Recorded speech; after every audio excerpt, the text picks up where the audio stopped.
নমস্কার বন্ধুরা, আজকে বেশি কিছু বলবো না। আজকে যেহেতু আমার বাবার বার্ষিকী কাজ, আজ বাবার মৃত্যুর 1 বছর হয়ে গেছে। দেখতে দেখতে সময়টা কীরকমভাবে কেটে গেল বুঝতেই পারিনি। এই একটা বছর কীভাবে কাটিয়েছি শুধুমাত্র ভগবান জানে, আমরাই জানি। বাবার এইভাবে চলে যাওয়া মানে কি কোনোভাবেই মেনে নিতে পারিনি আমরা, আদৌ মানতে পারবো না।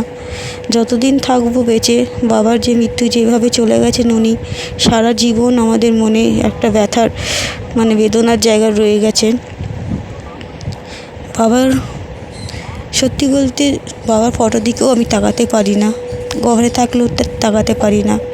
কারণ বাবার সবাই বলতো আমি বাবার মতো দেখতে, আর এটাই বাস্তব। অনেক কেউ রাস্তা ছোটোবেলায় স্কুলে গেলে সবাই আমাকে ধরে বলতো বাবার নাম নিয়ে যে তুই কি এনার মেয়ে। আমি আদৌ তাদের কোনোদিন দেখিনি, চিনিনি। সবাই আমার ফেস দেখে আমার বাবার ফেস দেখে এক নাকি সবাই বলতো।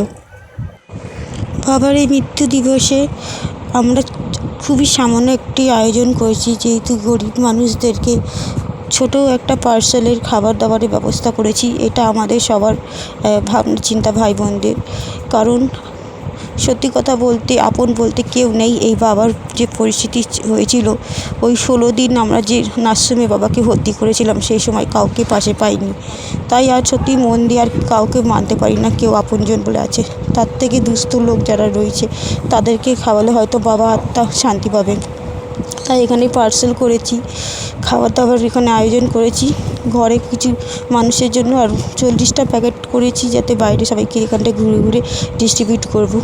বাবার আজকে বার্ষিক কাজ, তাই ছোট্ট একটা আয়োজন করেছি। ঘরে খাওয়ানো হয়েছিল খাওয়া দাওয়া, আর কিছু গরিব মানুষদের জন্য 40টা প্যাকেট করা হয়েছে পার্সেল।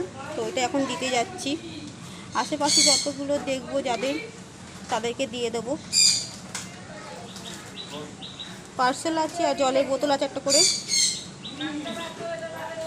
আমার বাবা খুব ধার্মিক লোক ছিল, ঠাকুর দেবতা নিয়ে থাকতেন এবং খুব খাওয়াতে লোককে ভালোবাসতেন। অনুষ্ঠান হলে খুব আয়োজন, বড়সড় করে আয়োজন হতো আমাদের বাড়িতে। তো এখন বাবা যেখানে অ্যাক্সিডেন্ট হয়েছিল, যে মন্দিরে পুজো দিতে গিয়ে বাবা অ্যাক্সিডেন্ট হয়েছিল, সেখানে গিয়ে ওখানে গরিব মানুষের হাতে তুলে দেবো কিছু খাবার।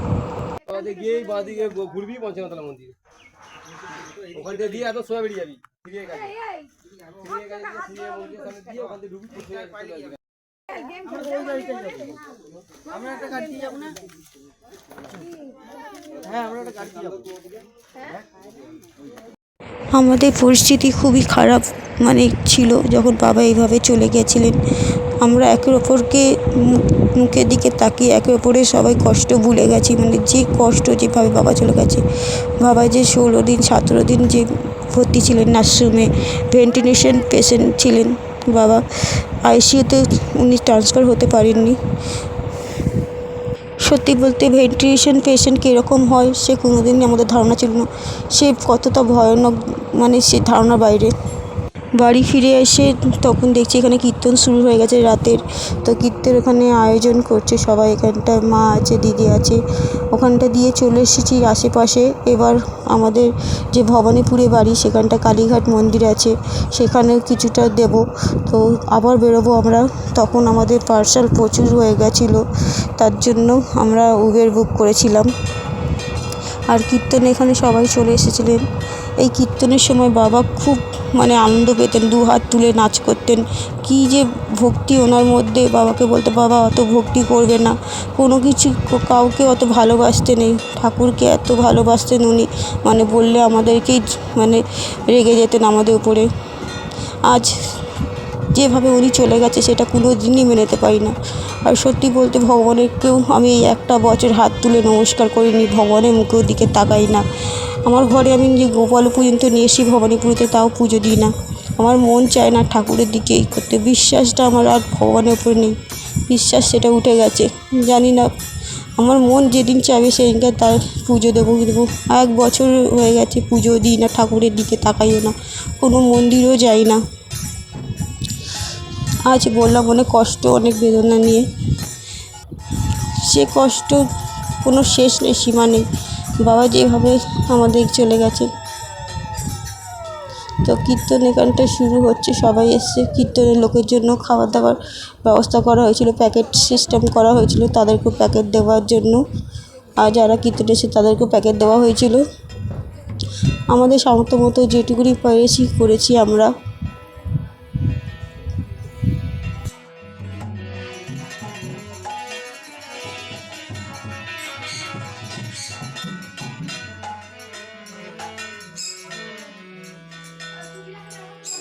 আবারও এখন বেরিয়ে পড়বো তাড়াতাড়ি, কেন অনেক আগে দেওয়ার সময়টা অনেকটা পেরিয়ে গেছে, প্রায় সন্ধে হয়ে গেছিলো। তাড়াতাড়ি আবার বেরোতে হবে। তো আমরা সবাই মিলে বেরিয়ে যাচ্ছি। জামাইবাবু নিজের স্কুটিতে আসবে, আর আমরা উবেরে করে গিয়েছিলাম, দিদি, আমি, আর একটা আমার সঙ্গে ছিল বান্ধবী, সে।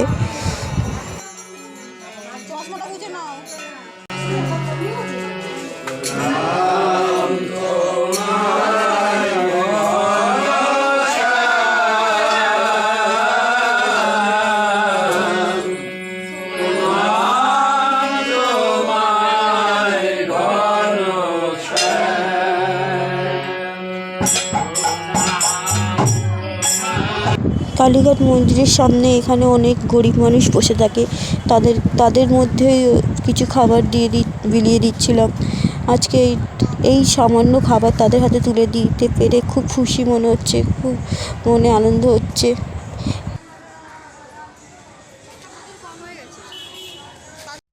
বাড়ি ফিরে চলে আসি তারপর আমরা। তো এখানে কীর্তন তখন শেষের দিকে কীর্তন হচ্ছিল।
আমার সকল বন্ধুর কাছে একটাই রিকোয়েস্ট, আমার বাবার জন্য একটু প্রার্থনা করবেন, ওনার আত্মার শান্তির জন্য সকলে প্রার্থনা করবেন, যাতে উনি ভালো থাকুন, সুস্থ থাকুন, যেখানে থাকুন, এইটুকুই।